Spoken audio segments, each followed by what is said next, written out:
Insights Pod is brought to you by BigCommerce. BigCommerce is a leading open SaaS and composable e-commerce platform that empowers brands and retailers of all sizes to build, innovate, and grow their businesses online. BigCommerce provides its customers sophisticated enterprise-grade functionality, customization, and performance with simplicity and ease of use. Tens of thousands of B2B and B2C companies across 150 countries and numerous industries rely on BigCommerce, including United Aqua Group, Coldwater Creek, Harvey Nichols, King Arthur Baking Company, and MKM Building Supplies. For more information, please visit bigcommerce.co.uk. Thank you again to BigCommerce for their support.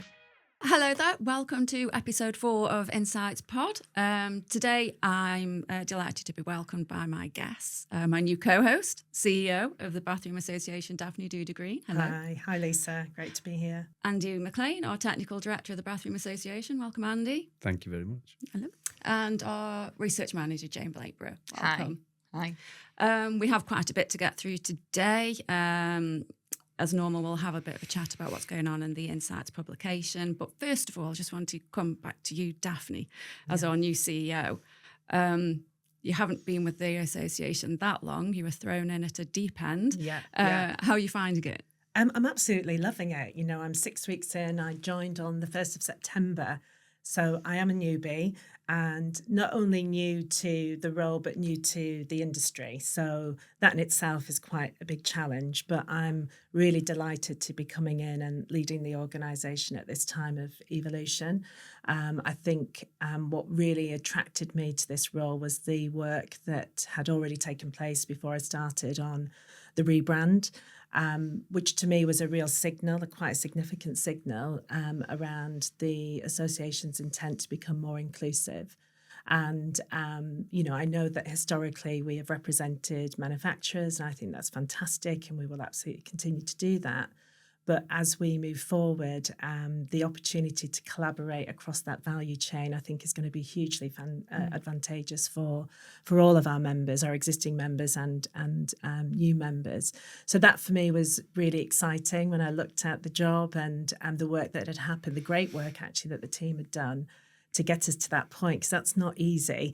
But, the brand isn't about colours and shapes. There has to be some real intent, and the driver for me now is about how do we build an association where we can create that collaborative conversation across the value chain, retailers, merchants, designers, the whole value chain, so that collectively we can tackle some of the really complex issues that we know are right here, right now. And we're going to talk about some of those today.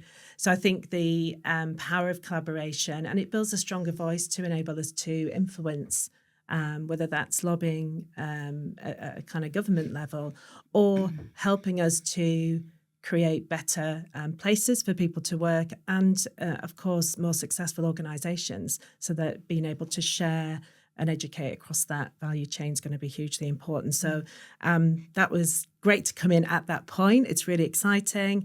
But, our core priorities still stand, whether it's about reducing impact on the environment, raising standards, that's still critical.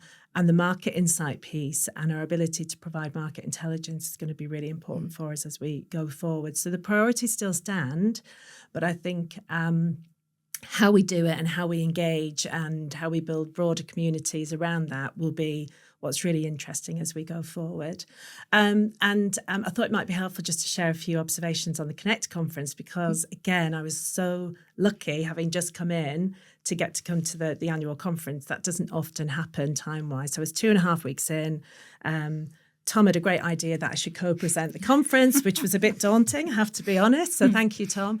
But in reality, it was a great opportunity, because I always see a conference as it's almost like a shop window. You get to kind of go into the shop and really see it. So, it's the association at its best, and it's the industry at its best. I saw both during those 2 days, and it was a fantastic introduction, really. It's kind of an induction blast, if you like, of everything to do with the industry. And what I observed was, our strength in being able to provide real technical advice and support for our members.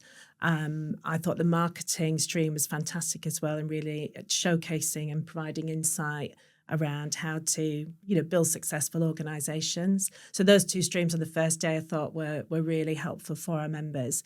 And then moving into the second day, there was so much, but I'll just pick out a couple of things that really struck a chord with me.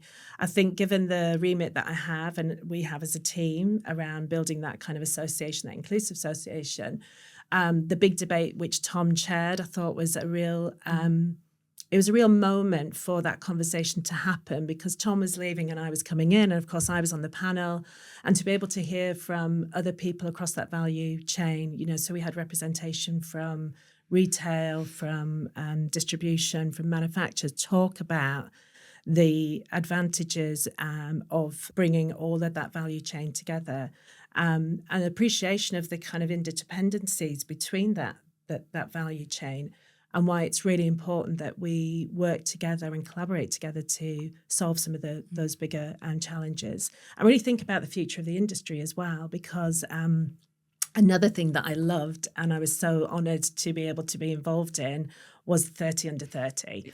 So I think that was a fantastic opportunity to celebrate everything there is about the industry and the next generation of the industry coming in. And as somebody who's worked for a large professional body, HR, of course, anything to do with inclusion, diversity, building skills for the future, opening up talent pools is always going to excite me.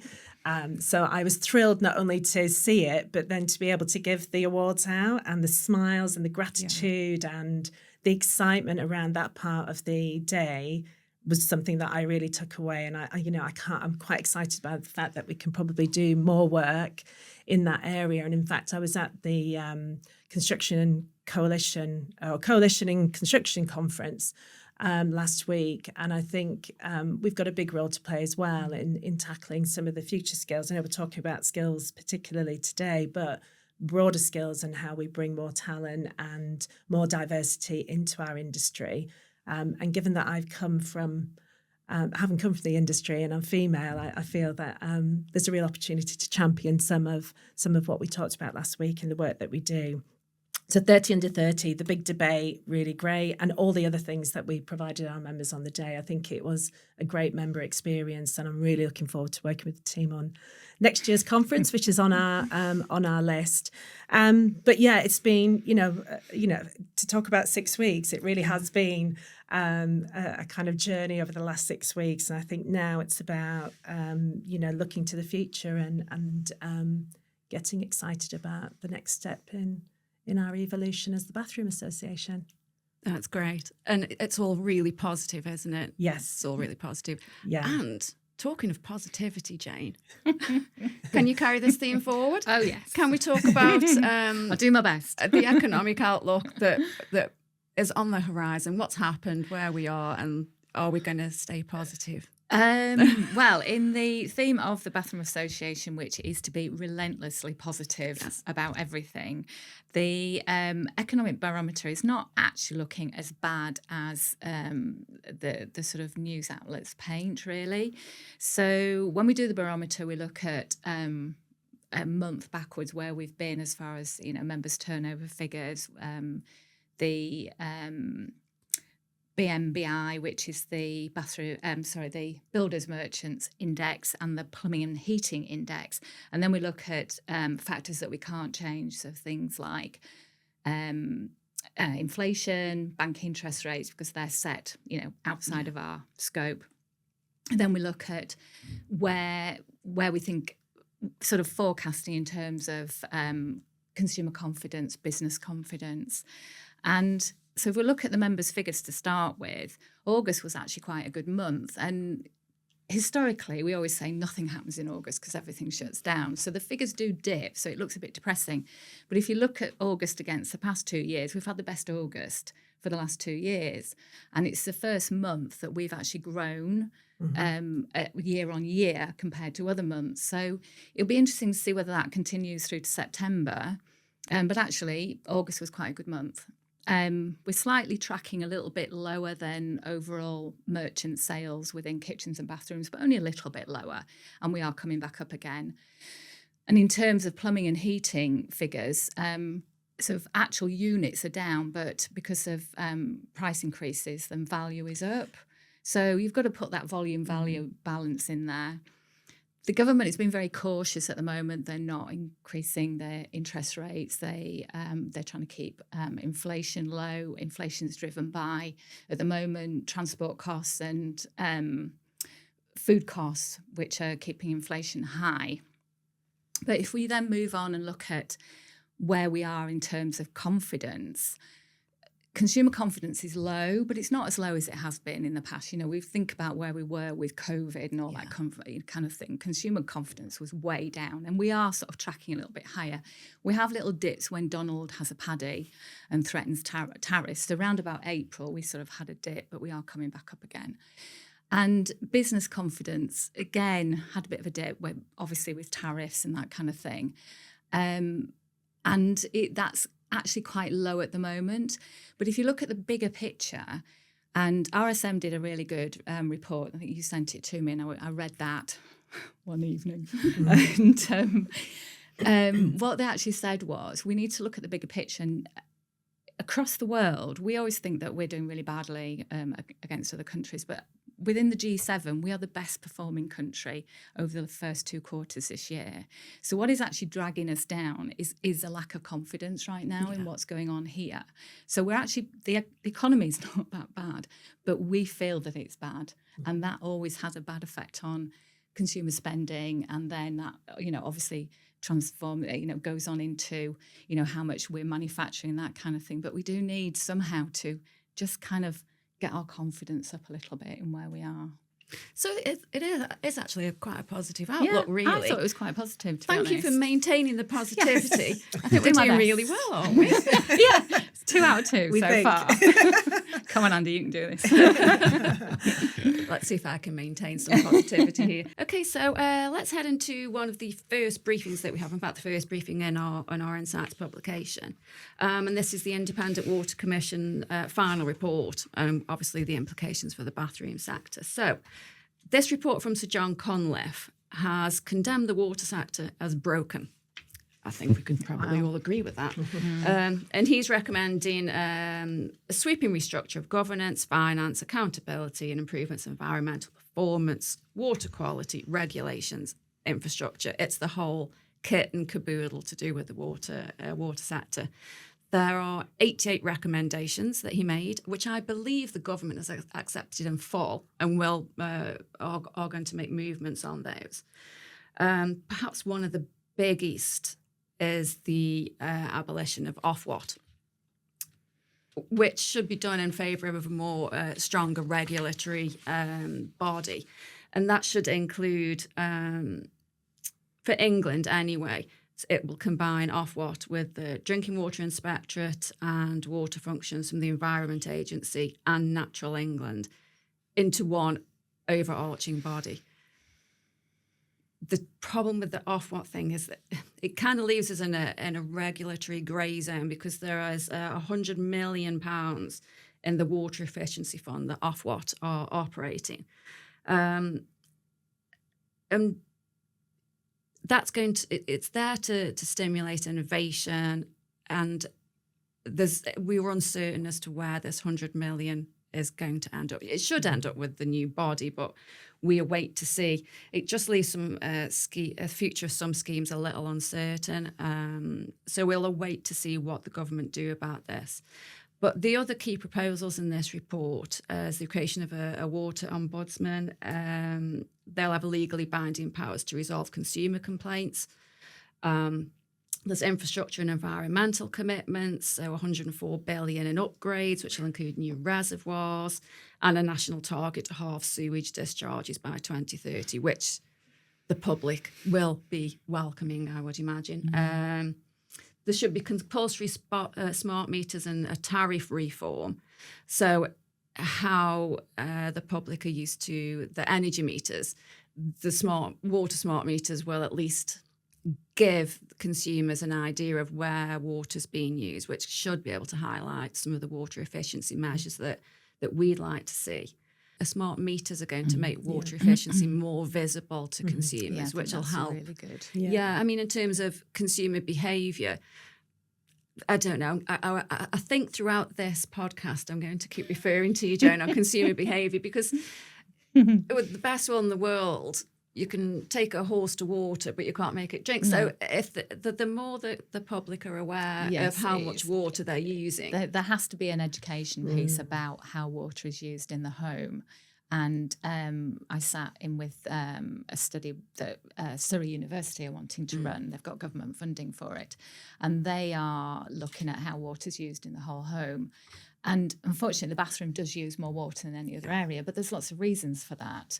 And the water comes into the house and the homeowner doesn't have any idea of how that is balanced out. And I think that the homeowner should be given the decision as to whether they want to run the washing machine or have a deep bath. Yeah, it's not up to us to say how they use their water. So if the new meters coming in are more like the electricity meter, and you can see that the bath's running and like, whoa, that's a load of water, but then equally the washing machine, whoa, that's a load of water as well. I'll maybe just save. I'll do less.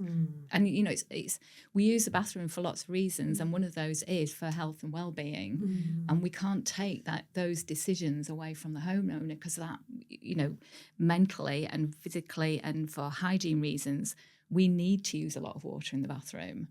So they need to make a decision about whether they want to do that or whether they want to, run the dishwasher half empty. But that's up to them. But we can control some of it, can't we? Yeah. From a fittings point of view, I mean, we can install, low flow showers. Yeah. Yeah. As long as the pressure's there. But they might have longer showers. We've talked about this before, about if you have a low flow shower, you spend more time rinsing your hair. And also there's lots of messages out there about, rinsing your hair twice and then putting a condition on it. So those messages are not coming from us. They're coming from the cosmetics industry that, well, not cosmetics, but, the shampoo and body wash and all that kind of thing. They're encouraging you to use more water all the time. We're constantly being encouraged to use more water. And then we're going, well, actually, no, you can't. So as a bathroom industry, we're having to police all those messages that are going out and say, yeah, but we have to balance it because we're being told that you have to save water in the bathroom. Yeah. Yeah, I mean, we'll talk more about the water efficiency later, but I think the point here is consumer behaviour. Yeah, and knowledge and education. Yeah, and understanding of, just turn the tap off while you're brushing your teeth and simple things like that. I think we're at that point, but it's now sort of going beyond that to consider, should I be installing, where am I using water, where can I save water?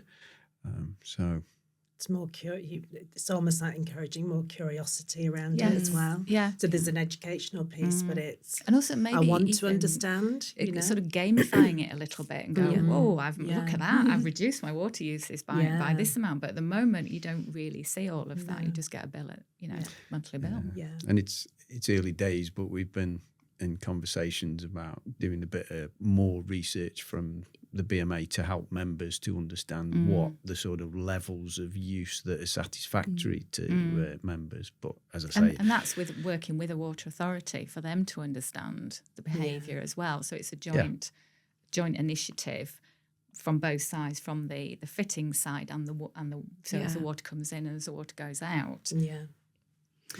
This is going completely, well, it's not off topic, but it's a little bit off topic. There's a 50 litre home coalition? I haven't dreamt about this, have I, Andy? No. And this is, are they doing a pilot on this in London where they're going to try and ensure that it's 50 litres of water per person per day? Yeah. I think there's a pilot that's due to start in London. This is really about, the targets are 100 litres per person per day. Yeah. But the difficulty is that water-saving products, we know, are slightly more expensive because it's new technology. But the longer term and the gains all fit in line with what we're talking about here. We're going to talk about the water efficiency plans later, aren't we? So this is, for me, the tip of the iceberg, but we are starting to see it coming through in things like the Part G and building regulations. So we'll talk more about that later, won't we? I won't get into it now. So. We'll save that excitement for later then. There is a running theme through this edition of Insights with a lot of the briefings, and it's about the government's build agenda and how that build will affect water, and how water is really becoming more of a central discussion now, and how homes will be built and can they be built, because a lot of the water scarcity issues are blocking the build of houses. One of the other briefings is it's regarding the Good Homes Alliance, who've produced a guide about water smart housing for a changing climate. They're designing a changing climate guide is offered as a practical resource for architects, developers and contractors to design water smart homes. Mm-hmm. So it combines model specifications and case studies and stakeholder reflections, but it's primarily aimed at a fittings-based approach to water efficiency. So their guiding principle is that the litres per person per day targets are underpinned by this fittings level performance. So new developments need to address water supply, reducing daily usage and offsetting the remaining water demand within the local resource zone. So this guide is providing house builders with suggested specifications, and these are around shower flows of up to 7 litres a minute, an openness to heat recovery technologies. But from our point of view, although they're saying that it's water savings can be achieved through bathroom fittings, again, it ignores consumer behaviour. Mm-hmm. You know, you can fit as many low-flow showers and consumer satisfaction. If the consumer doesn't like it, they'll rip it out and put something else in, won't they? Yeah, and for us, the danger here, as you say, is there's a lack of understanding of what a consumer feels is a good shower. Mm. So it's such a variable and a personal thing. So it comes back to your personal use. So, you know, for me, I get in the shower, I'm in there 2 minutes. I haven't got a lot of hair. But that for me is a shower, and it's a satisfactory shower. I know what my shower delivers in homes, but a lot of people don't. So the unintended consequences that, you know, you actually affect the consumer satisfaction. And in that case, as Jane was saying earlier, you're going to have an issue with people actually saying, well, this tap's not good enough. If you're standing at your kitchen tap, for example, and you're delivering, 5 litres per minute, you've got to wait quite a while to actually fill that pan. Mm. So we're looking at new technologies within our industry. But, you know, our guys want to invest, but investing in development is money and time and effort. So we're really keen to sort of develop the understanding of what consumers actually want. Yeah. And that's as important with this. So it's okay to say, reduce the use of your fitting, but if it's not doing the job it's there to do, then you will have people, as you say, ripping it out. We don't understand if people are actually happy with that very low use. And that's very difficult to do in a realistic environment. We're aware of some research that was done on some student accommodation. Which is very skewed. Without being offensive to students, they might spend longer in the shower because they know they're not actually paying for that water. Bill, and they have different priorities, you know, and if you speak to them about how long it's acceptable to stay in the shower, they're like, 3/4 of an hour. Yeah, that's about right. They're at a very different life stage as well, it is, absolutely. Yeah. But equally, if you went and did an experiment in university and said, okay, well, let's not wash your hair for a week, which was one of the suggestions, that people wash their hair less. As a student, you can do that. But as a working person, You can't just not shower, just, No. To save water. So for this GHA guide, it is very much a guide. Whether developers, architects take it on board is an entirely different thing. But obviously within the Insights publication, there's more detail in there. Don't think we need to go into too much. The takeaway is, yes, water efficient fittings are critical, but, water pressure needs to be correct for a start. And, developers need to employ other water saving devices. They need SUDs in there, the sustainable drainage systems, rainwater harvesting, those sorts of things. And then obviously a little piece about consumer behaviour might be useful. Turning to one of our other briefings within the publication, and that's bridging the skills gap for water reuse. And we sort of had a bit of a touch on recirculating showers, new technologies within the home. We already know that there is a massive plumbing shortage within the country. I think I had some stats on plumbing shortages somewhere. According to the UK Trade Skills Index, more than 70,000 new plumbers will be needed by 2032 to meet demand. And that's for basic plumbing, not for innovative new technologies. So this research has been conducted by Enabling Water Smart Communities. It's suggesting that water shortages could cost the UK economy $25 billion in undelivered housing in the next 5 years. Central to the vision is water reuse for non-potable purposes. But it's also highlighted the fact that while many plumbers are technically skilled, many won't have the necessary training for water reuse technologies, dual pipe systems, and the prevention of cross-contamination. Andy, you could talk more technically about cross-contamination within systems and if there's recirculating water, how that's kind of kept separate. I think there's a few things to sort of highlight with this. There are issues with skills, and we're talking about the skills of plumbing, but just briefly, so the first thing is water for reuse has to be kept separate, separately marked pipes. There's also regulations which I won't bore everybody with, but basically that water can only be used in certain instances, so it's not free to use. So I think there's some regulation change that we're also driving for, on the recirculating showers you've mentioned, but also general sort of policy to actually look at the use of that water. So, for example, really you shouldn't have reusable water according to regulation in WCs. It should be potable water.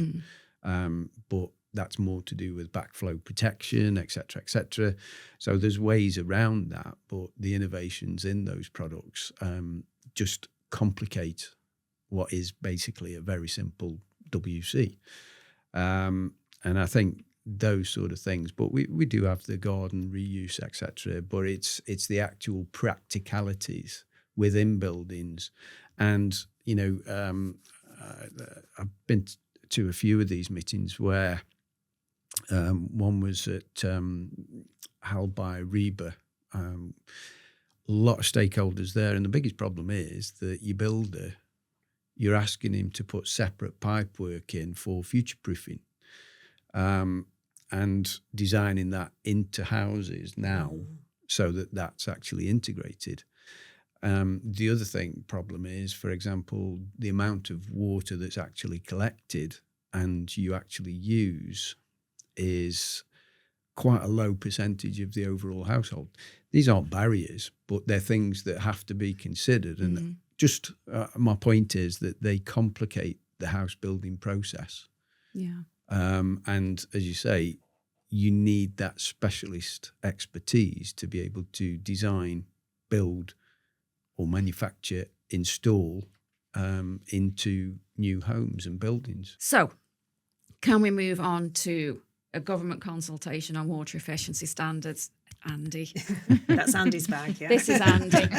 Over to you. You take the stage, Andy. It's the government recognition. Water is going to be a critical enabler of the build. Yeah. There's just more of a recognition about that. And as we mentioned at the start of this podcast, water is becoming more of a conversation. There's more of a recognition that it's part of that housing build. And with the government target of 1.5 million homes, which I don't think anyone is terribly confident will actually be hit. There's this 12-week consultation now that the government's launched on water efficiency standards and the update to Building Regulations Part G. And its proposals to tighten water efficiency standards for new homes, reflecting the Plan for Change growth strategy and the Environmental Improvement Plan commitments. There are various options included in the consultation about a mandatory standard of reducing the 125 litres per person per day to 105 litres per person per day, but then some people talk about 90 litres, and you've got the 50 litres home coalition people. Do you want to explain what's going to happen with Part G and what's in the consultation? I think first thing for anybody who's listening, we talk about litres per person per day. And just to explain that Part G contains a water calculator, which you put in what fittings you're going to use in the household, and that gives you a figure that says however many litres per person per day. So that's your tap, your bath, and there's factors in there, and it calculates out, and a figure drops out at the end of that that says 110 litres per person per day. And that is the because it's so generic, everybody uses water differently, as we spoke about earlier. It is a target figure. We have known for some time that the average sort of use in households is around 140 litres per person per day, with showering, washing, everything that you use water for, even watering the garden, even down to those sort of aspects of it. So, we have known that the government has wanted to address Part G, the water efficiency element particularly, for some time. Incidentally, it also covers heating systems. Part G is so there's a lot more in it. So we welcome generally the opportunity to have a look at this in a bit more detail. So we will be obviously doing a consultation response, but it's quite detailed in that let's switch from litres per person per day to fitting limitations, because what is being proposed, and I think a concern for our members, is there are not maximum limits on use, but to qualify for the 105, and particularly in water scarce areas, the fittings approach says you should use this as a limit. So, for example, 4.5 litre toilets. Yeah. And 3 litre taps. So we are concerned about limits being set on products. Obviously, the downside of that from our members is your luxury products start to sort of slip away and they become bad. Yeah. They're not. And to Jane's point earlier, somebody wants a bath. Yeah. They should be able to fill the bath and enjoy a bath, and that's a luxury of owning your own home. So if we start limiting things like that, then that is going to be an issue. But the pressure is on the house builder to hit that imaginary target of 105 litres. To do that, they may install a bath which has a limit, so they move the overflow, so you're sitting in 2 inches of water. It's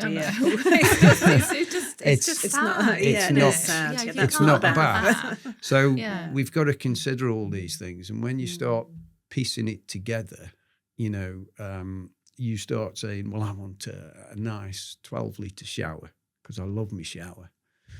But then you look at, well, you've got to buy a real sort of economy clothes washing. And we talk to AMDIA, which is a trade federation for white goods as well, who have concerns about the MWELS scheme crossing into their products as well, because they already put water use on their products. It's on the energy label.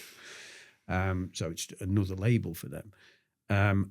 But I think what we've got to be very careful of, cutting to the chase, is unintended consequences. Yeah. And those unintended consequences are the householder is not getting the most efficient product. So it's water efficient, but it's not doing the job that they want it to. They're standing for 5 minutes trying to fill a pan with some water to put on to boil. Small things like that. So 5 litres on a kitchen tap, great. You stand and fill you've got to stand there quite a while to fill that bowl. You're standing in a shower, and for ladies with long hair, they'll know getting the soap out of your hair. It's a long process if you've only got 7 litres per minute, which I've seen sort of bandied around in some of the recommendations. That means that the more luxury products that our manufacturers make, what's going to happen to them? You take away the choice for the consumer. And we've said this for years when we had the UWLA or the water label within the Bathroom Association, that you're taking away the consumer choice. So they can't have a luxury bath. They can't have a luxury shower. We totally support what is trying to be achieved, which is to reduce the water use in the household, but that there's also the education piece that we've talked about. And as I say, unintended consequences it's a dual-edged sword, because the consumer ends up with a product that's not really completing the job as they would like it. A good example of that is if you take a 4.5 litre toilet, somebody's taken out a 9 litre toilet, you're like, what's wrong with this toilet? It's not working. Because the expectation is quite high that you're going to get all this water and it's going to clean the bowl and all the rest of it. A 4.5 litre has a very small sump. So you end up having to clean the sump because you don't want the staining in your bowl. And then you flush it again. So you're actually not saving that water. So there's another unintended consequences.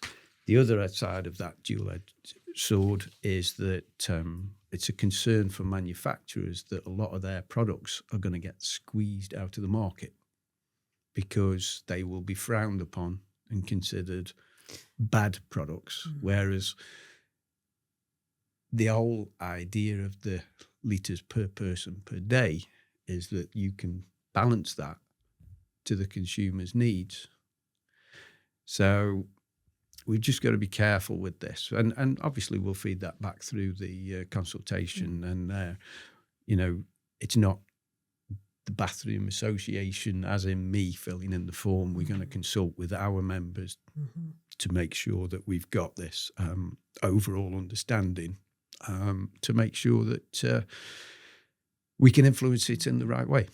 It's a balanced view, I guess. Can I just add another couple of unintended outcomes, which I'm not quite sure will be, but just as a question to you, Andy, if our manufacturers are not allowed to produce certain products because they, I'd say, will be classed as undesirable products, within this sort of regulations, what's the possibility that overseas products come in that aren't regulated properly, that you can buy those? So people will look elsewhere from UK manufacturing to looking at products that aren't as regulated as well as ours. Absolutely. And, talking to the States and some of the guys and the manufacturers in the States, that that's what's happened in California. They'll buy it in from other states and they're still buying luxury products. Or the product that's installed that has got a flow restriction in it, that flow restrictor soon disappears once people realise that they can do that. And the other side of sustainability is the life cycle, the full life cycle of the product. So if we're fitting products into new homes and they're being ripped out and binned, then that's another. It's the other side of sustainability that we don't always talk about is how do we get rid of that product in a sustainable way? Is it just go to landfill? Yeah. It's definitely a balance. We've just got to be careful. And you're right, Jane, that all the elements. So if the product doesn't do the job that the consumer wants, they won't buy it. They'll take it out. Or it'll be landfill. Yeah. Yeah. It is the other side of that. I mean, the other thing to say is that the figures that we're talking about, our manufacturers are already developing technologies that can help with this. So low-use showers, we're looking at boost taps. So the problem I was talking about with the kitchen, tap, you actually override it and you can boost that to get a quicker fill. But the normal use, if you're just washing your hands, it's a very slow fill. So there's all them sort of things that are already incorporated into products. We know that showers now, there's a lot of technology involved in them. So they will influence the user on the shower. So rather than using it for 4 minutes, you can set these timers and it sets a little beeper off and all these sort of things. So like override. but it's a conscious decision to it's a trigger, isn't it? And that's what we talk about in behaviours in the bathroom. That most behaviours are from childhood, and no one's telling you at any point that you can't behave like that in the bathroom because you shut the door. Whereas if you've got a little trigger in the shower that goes, "Whoa, you've been in the shower for 5 minutes." Or, the boost, suddenly you've got fast flow and then it just goes to a trickle. And go, that's your limit. Yeah. And then the last thing that we'll be looking at on this as well is, we believe there is scope, and the association's been working hard with stakeholders on what seems to be your favourite subject, the I don't know how recycling showers. Recycling showers, which are a great idea. The water companies are very supportive, but we are being restricted by regulation. That turns 12 litres per minute into 3 litres per minute quite easily. These products are used overseas. There's a lot of countries in Europe and the world that regulation is the biggest restriction. So there's a wider sort of consideration as well for water saving products. And I think from consumer feedback, then recirculating showers don't get the big thumbs down that people thought they would.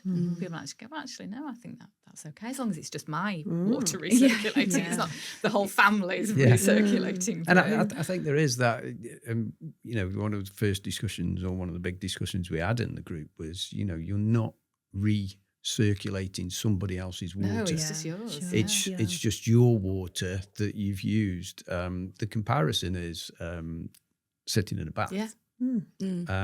But it's slightly different, and the regulation, without getting into too much detail, requires potable water for washing, and that's DWI regulatory requirement. So that's the sort of barrier. But there are health aspects to that we also need to consider. You turn on the shower, it recirculates your water, then drains it, as well as filtering it while you're using it. So, the concern of the quality of the water, I think, is where that's coming from. Because at the end of the day, you sit in a bath, you don't necessarily pour it on your head. And I think them are the sort of things that you have to think about. So, there is scope for them, and hopefully we're driving for change in that. And then the stakeholders are on board, but it's going to be quite a while, I think, before we see them coming through. But they are the true sort of water-saving technologies that our manufacturers can provide. But regulatory restrictions are in place, and we've got to work to sort of get those addressed. Before we leave, though, Jane, did you have some news about a little initiative that you're working on? Oh, the insights data. Yes. So insights data is our data pooling initiative that we've been working with members on, and we've run a very successful pilot in the showering category, and the members that have been providing their sales data into this have had a monthly report on market share, market trends, category growth by volume and value. And we're rolling that out now to all members across all categories.